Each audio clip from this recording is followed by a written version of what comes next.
10,000개가 넘는 목표물을 폭격했는데 왜 이란은 아직도 무너지지 않는 걸까요? 미국은 작전 첫날 이란의 최고 지도부 50여 명을 한꺼번에 제거했습니다. 하메네이를 포함한 종교 지도부, 군사 최고 지휘관들 싹 다 한 번에 날아갔어요. 주류 언론들은 그날을 역사상 가장 정밀한 참수 작전이라고 불렀습니다. 전문가들도 이란이 버틸 수 없다고 했어요. 작전 초기 며칠간은 그게 맞는 것처럼 보였습니다. 이란의 지휘 체계가 흔들리는 것 같았고 일부에서는 정권 붕괴 가능성까지 거론했어요. 이스라엘의 네타냐후는 이걸 두고 역사의 전환점이라고 선언했고 워싱턴에서는 샴페인을 터뜨릴 분위기까지 흘러나왔습니다. 그런데 지금 전쟁은 끝나지 않았습니다. 오히려 이란 혁명수비대는 지금 이 순간에도 미국과 협상 테이블에 앉아일 0억 달러를 요구하고 있어요. 10,000개가 넘는 목표물을 날려버리고도 협상을 구걸하는 처지가 된 나라는 이란이 아닙니다. 아니, 이게 말이 됩니까? 오늘 우리가 파고들 건 3가지입니다. 왜 이 전쟁은 군사적으로 끝낼 수가 없는가? 이란 안을 실제로 지배하고 있는 권력 구조가 뭔가? 그리고 우리 한국 선박 HMM 남호가 거기 왜 얽혀버렸는가? 그 진짜 이유를 오늘 파봅니다. 표면 보도만 보고 있으면 이 구도는 절대 안 보여요. 지상파 뉴스가 이 부분을 거의 다루지 않는 건 더 이상 우연이라고 보기 어렵습니다. 이 전쟁이 왜 끝나지 않는지 사람들이 대부분 한 가지를 착각하고 있습니다. 군사적으로 지도부를 날리면 조직이 무너진다. 이걸 기본 전제로 깔고 있거든요. 그런데 이스라엘이 지난 몇 년간 헤즈볼라 지도부를 사실상 전멸시켰어요. 헤즈볼라 2인자, 3인자 최고 군사지휘관 줄줄이 제거됐습니다. 그랬더니 헤즈볼라가 사라졌나요? 아니에요. 게릴라 조직으로 변신했습니다. 지도부가 없어도 단위 부대들이 각자 움직이는 방식으로 바뀐 거예요. 이들의 목표도 달라졌어요. 이스라엘을 괴멸시키겠다는 게 아니라 끊임없이 괴롭혀서 네타냐후 정권을 무너뜨리겠다는 겁니다. 이거는 군사적으로 괴멸시킬 수 있는 목표가 아니에요. 레바논 남부에 뿌리내린 시아파 주민들을 전부 제거하지 않는 한 해결이 안 되는 구조입니다. 가자 지구의 하마스도 마찬가지예요. 2023년 이후 하마스 지도부의 상당수가 제거됐지만 항전 의지는 꺾이지 않고 있어요. 이미 게릴라 조직화됐고 민간인 속에 스며든 구조는 정규군으로 해결할 수 있는 성격이 아닙니다. 레바논도 가자도 이란도 결국 같은 패턴입니다. 머리를 자른다고 뱀이 죽는 게 아닌 구조로 이미 설계가 되어 있는 거예요. 이게 왜 이런가? 여기에 이유가 있습니다. 다만 그 이유는 한 단계 더 깊은 곳에 있어요. 이스라엘이 원하는 건 Greater Israel이에요. 영토 점령이 목적이 아닙니다. 중동 전체를 이스라엘의 영향권 안에 넣고 다시는 이스라엘에 덤비지 못하게 만들겠다는 겁니다. 이스라엘 인구의 약 20%를 차지하는 네타냐후 측 강경 세력이 추구하는 목표예요. 이스라엘 전체의 의견이 아닙니다. 그런데 그 세력이 지금 정권을 쥐고 있어요. 이스라엘 안에서도 반전 시위가 계속 나오고 있지만 정책 결정은 강경파가 하고 있는 구조입니다. 반면 이란의 목표는 이스라엘을 중동에서 완전히 소멸시키는 것입니다. 불가능한 목표인 건 이란도 알아요. 그런데도 포기하지 않습니다. 왜냐하면 이 목표를 포기하는 순간 이란 혁명 체제의 정통성 자체가 흔들리기 때문이에요. 이 두 세력은 구조적으로 물러설 수 없는 상황에 들어와 버린 겁니다. 미국이 개입한다고 해서 이 구조적 교착이 해소되는 게 아니에요. 베네수엘라처럼 될 거라고 생각했던 거죠. 트럼프 행정부가. 베네수엘라하고 이란이 같은 나라인 줄 아셨던 겁니다. 그런데 여기서 한 가지 다들 그냥 지나치는 부분이 있어요. 군사작전이만 개가 넘는 목표물을 타격하고도 왜 이란이 괴멸되지 않았는가? 그 답은 이란 내부 권력 구조에 있습니다. 이걸 모르면 이 전쟁 전체가 안 보여요. 주류 언론은 이란을 광적인 이슬람 신정 국가로 단순화합니다. 그런데 실제로 안을 들여다보면 이건 철저한 이해관계의 게임이에요. 이란의 권력은 3개의 축으로 나뉩니다. 첫째, 혁명수비대 약 30만 명 규모의 독자적 무장 세력입니다. 정규군과는 별개예요. 자체 무기, 자체 예산, 자체 사업 포트폴리오까지 갖고 있어요. 이란 경제의 상당 부분을 혁명수비대 계열 기업들이 장악하고 있다는 분석이 오래전부터 나왔습니다. 군대이면서 동시에 재벌인 거예요. 둘째, 종교 지도부 하메네이가 이끌던 신정체제 정신적 이념적 컨트롤 타워예요. 이란 혁명의 정통성을 관리하는 집단입니다. 이슬람 혁명 이후 40년 넘게 이란 체제의 기둥이었어요. 셋째, 선출행정부 선거로 뽑힌 대통령과 의회입니다. 지금 이란 대통령 페제스키안도 선거로 선출된 인물이에요. 이 사람들은 어쨌든 유권자의 눈치를 봐야 합니다. 국민 민의를 아예 무시할 수는 없는 구조예요. 그런데 이 세 축의 힘의 균형이 전쟁을 기점으로 완전히 달라졌습니다. 전쟁 전에는 종교 지도부가 최상위였어요. 혁명 수비대는 그 아래였고 선출 행정부는 그 틀 안에서 움직였습니다. 그런데 이번 전쟁에서 종교 지도부 최고 2층이 미국의 정밀 타격으로 상당수 제거되면서 공백이 생겼습니다. 그 공백을 채운 게 바로 혁명 수비대예요. 이념의 컨트롤 타워가 무너진 자리를 총을 든 세력이 채운 겁니다. 지금 이란의 실질적인 권력은 혁명 수비대가 장악하고 있다는 분석이 나오고 있어요. 선출 행정부는 국민의 목소리를 반영해야 하지만 혁명 수비대를 넘어설 수 없는 구조 안에 갇혀 있습니다. 삼국지로 치면 허수아비 황제 뒤에 실권을 쥔 사람이 따로 있는 구도, 그것과 정확히 같아요. 자, 그럼 이 혁명 수비대가 지금 이 전쟁을 통해서 얻으려 하는 게 뭔가? 이게 이념이 아닙니다. 돈이에요. 미국이 수십 년에 걸쳐 동결한 이란 자산이 전체적으로 약 0억 달러에 달한다는 추정이 나옵니다. 이란 석유, 판매 대금, 해외 자산 등 장기간 제재로 묶인 돈들이에요. 이게 얼마나 큰 돈이냐? 이란의 연간 GDP 규모와 맞먹는 수준이라는 분석도 있어요. 혁명 수비대가 미국에 요구하고 있는 것은 바로 이 자산의 해제입니다. 이 돈이 풀리면 혁명 수비대는 이란 내에서 군사 권력에 더해 압도적인 경제 권력까지 동시에 쥐게 됩니다. 그러면 종교 지도부도 선출 행정부도 혁명 수비대를 견제할 수 없게 돼요. 이란 역사상 최강의 권력 집단이 되는 겁니다.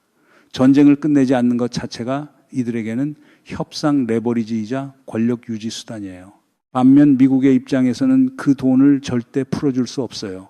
거기에 더해 미국은 이란에게 60% 농축 핵물질을 반납하라고 요구하고 있습니다. 혁명 수비대는 추호도 받아들일 생각이 없는 상태고요. 서로 원하는 게 완전히 엇갈려 있어요. 이 상태에서는 협상이 될 수가 없습니다. 여러분이 뭔가 이상하다고 느꼈던 그 감각이라니 저렇게 얻어맞으면서도 왜 끝낼 생각이 없는 건지 그게 정확했던 겁니다. 이건 이념 전쟁이 아니라 권력과 돈의 게임이에요. 그러면 이란 국민들은 지금 어떤 상황에 처해 있는가? 이게 진짜 심각합니다. 이란 전체 인구의 약 40%, 4억만 명 가까이가 절대 빈곤 상태입니다. 최근에만 500만 명이 추가로 빈곤층으로 떨어졌다는 보고가 나오고 있어요.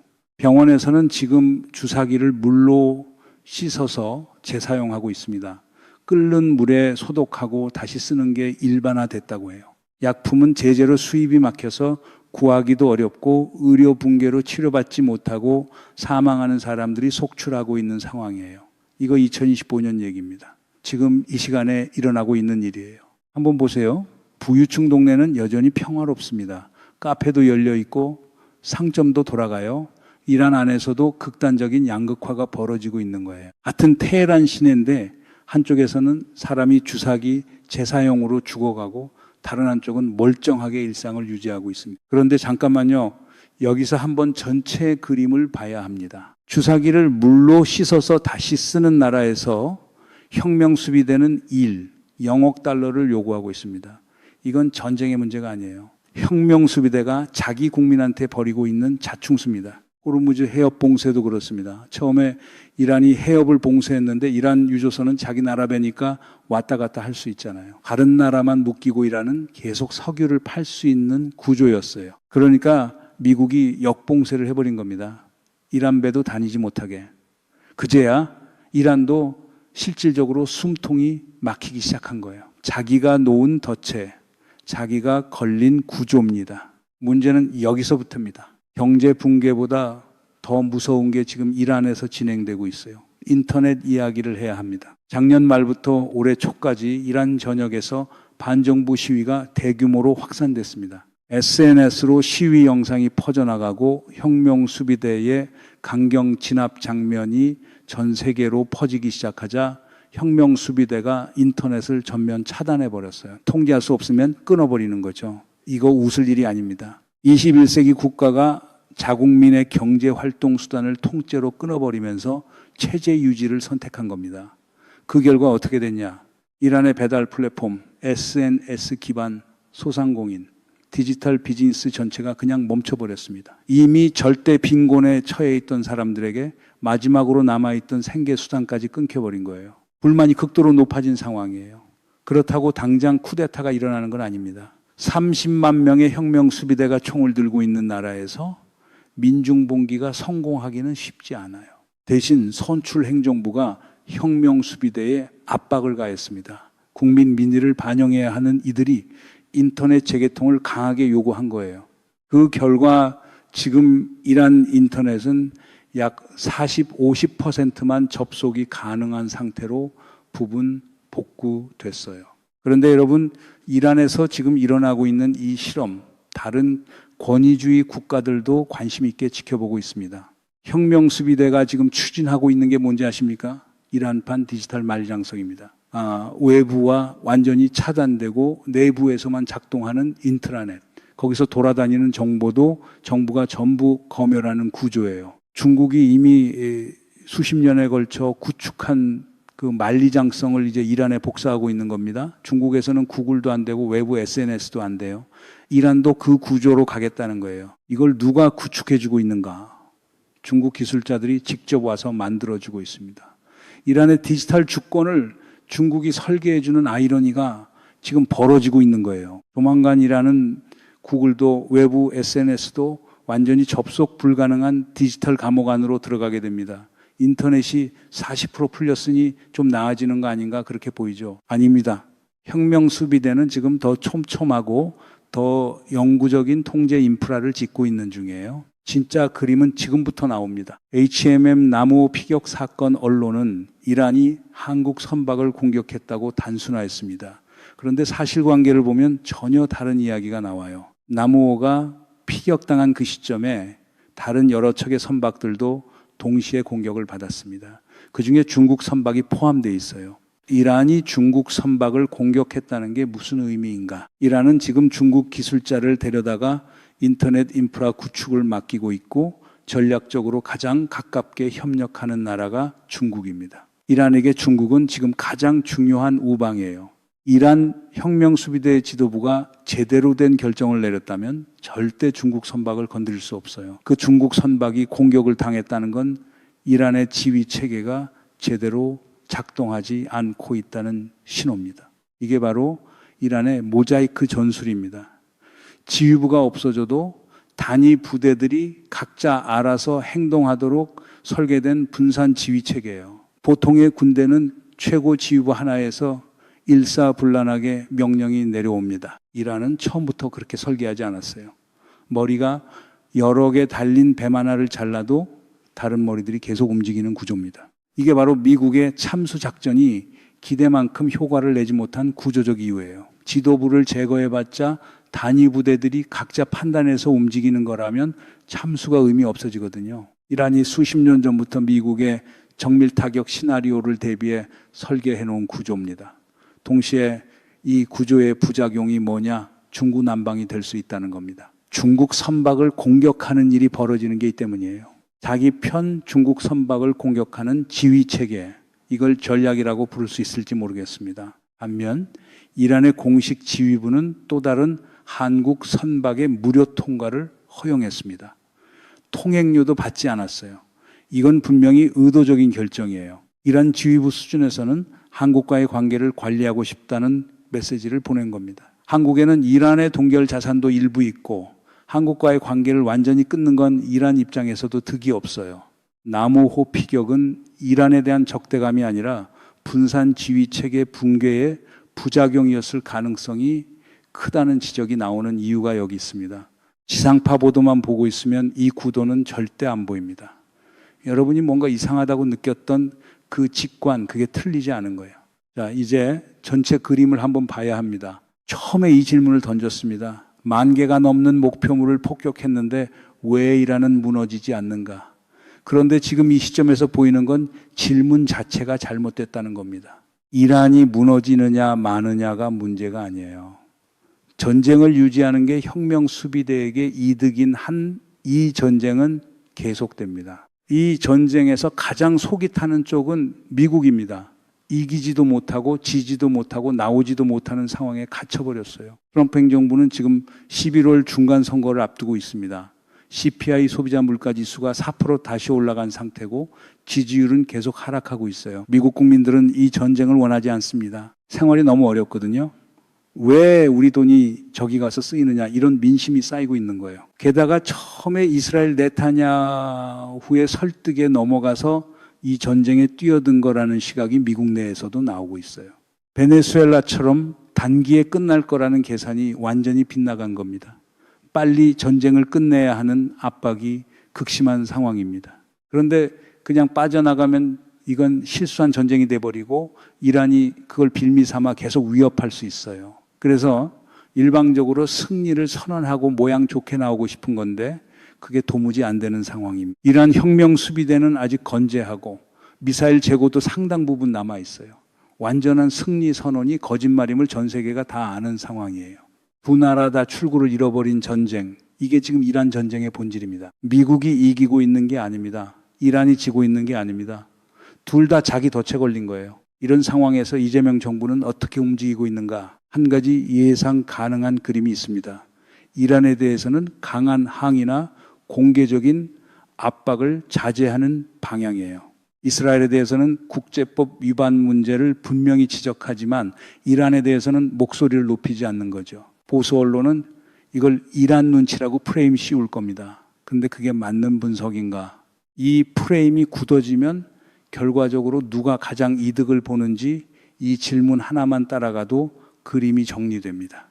미국의 강경 노선에 자동으로 동조하라는 압박이고 그건 한국 외교의 선택지를 스스로 줄이는 거예요. 이란은 중국과 가깝고 북한과도 연결된 나라입니다. 미국 일변도 외교에서 벗어나 한국의 외교적 선택지를 넓히는 과정에서 이란과의 관계를 일방적으로 적대화할 이유가 없어요. 이건 굴복이 아니라 전략적 선택입니다. 윤석열 정부 시절 미국 눈치만 보다가 대중국, 대러시아 관계를 전부 그르친 게 뭘 가져왔는지 우리가 이미 경험했잖아요. 같은 기준이 그때는 왜 적용되지 않았는지부터 짚어야 합니다. 한국의 에너지 안보, 물류 안보를 생각해도 호르무즈 해협 통항권은 어느 정부든 조용하게 관리해야 할 사안입니다. 목소리를 높인다고 해결되는 문제가 아니에요. 우리 국민 세금으로 운용되는 공기업 선박이 피격당한 사건을 정부가 조용한 외교 채널로 처리하려 한다면 그게 왜인지 이제 보이시죠? 이란도 다른 한국 선박을 무료로 통과시킨 사실이 보이죠? 이 두 가지를 같이 봐야 지금 이란 한국 관계의 실제 온도가 보입니다. 협상 카드가 완전히 닫힌 게 아니에요. 분산 지휘 체계의 부작용으로 피격이 일어났고 공식 지휘부는 관계 관리 의지를 보냈어요. 이 신호를 읽고 조용하게 실익을 챙기는 외교, 그게 지금 이재명 정부가 선택할 수 있는 가장 현실적인 경로입니다. 이 전쟁은 끝나지 않습니다. 왜냐하면 끝낼 의지가 있는 쪽이 권력을 갖고 있지 않기 때문입니다. 이란에서 전쟁을 끝내고 싶은 쪽은 선출 행정부와 국민들이에요. 그런데 그 사람들한테 군사력이 없어요. 전쟁을 계속하고 싶은 혁명 수비대가 총을 쥐고 있습니다. 미국에서 전쟁을 끝내고 싶은 건 유권자들과 트럼프 행정부인데 이란 혁명 수비대는 1영억 달러 없이는 꼼짝하지 않아요. 이스라엘에서 전쟁을 끝내고 싶은 건 일반 시민들이지만 Greater Israel을 추구하는 강경 세력이 지금 정권을 쥐고 있습니다. 이 구조가 바뀌지 않는 한 휴전 합의가 나온다 해도 그건 임시 봉합에 불과합니다. 언제 다시 게릴라전이 터질지 알 수 없어요. 이 전쟁은 끝내겠다는 의지를 가진 사람들이 권력을 갖지 않는 한 구조적으로 끝날 수가 없습니다. 그리고 지금 이 순간 그 의지를 가진 사람들은 어디서도 권력을 갖고 있지 않아요. 호랑이 싸움에 고래등 터진다. 그 고래등이 바로 이란 국민 4억만 명이고 그 호르무즈 해협을 오가는 우리 선박입니다. 이 판은 깨졌어요. 그리고 우리가 그 판 위에 서 있습니다. 다음에 또 한국 선박이 피격당했을 때 우리는 어떤 외교 원칙으로 대응해야 할까요? 이 질문 지금부터 생각해 두셔야 합니다. 이 흐름이 어디로 가는지 계속 따라오시려면 구독하고 알림 켜두시고요. 오늘도 끝까지 함께 해주셔서 감사합니다.